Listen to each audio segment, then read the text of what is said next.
السلام عليكم أصدقائي الأعزاء، وتعزيزات قوية في طريقها لشمال سيناء في كل لحظة.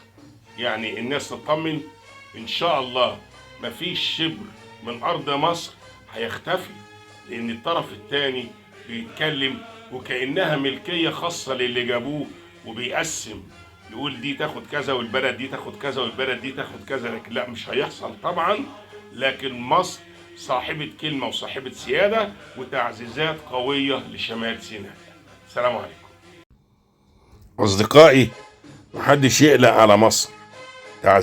تعزيزات عسكرية من القوات المسلحة في طريقها لشمال سيناء بأمر الله. يعني الكيان بيتكلم وبيقسم زي ما قلت لحضراتكم في الريبورتاج، وكأنها ملكية خاصة.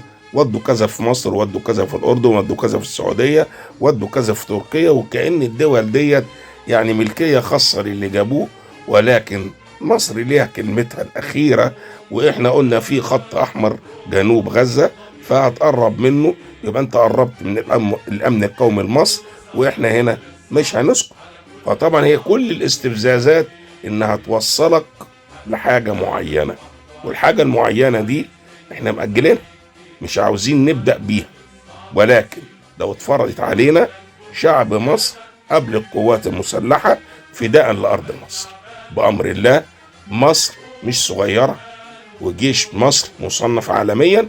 ومن غير ما يكون مصنف عالميا، أهم حاجة المقاتل اللي هيشغل المعدة إن بيحارب قضية هو مؤمن بيها كويس أوي أوي أوي، فدمه وروحه هيكونوا فداء للوطن.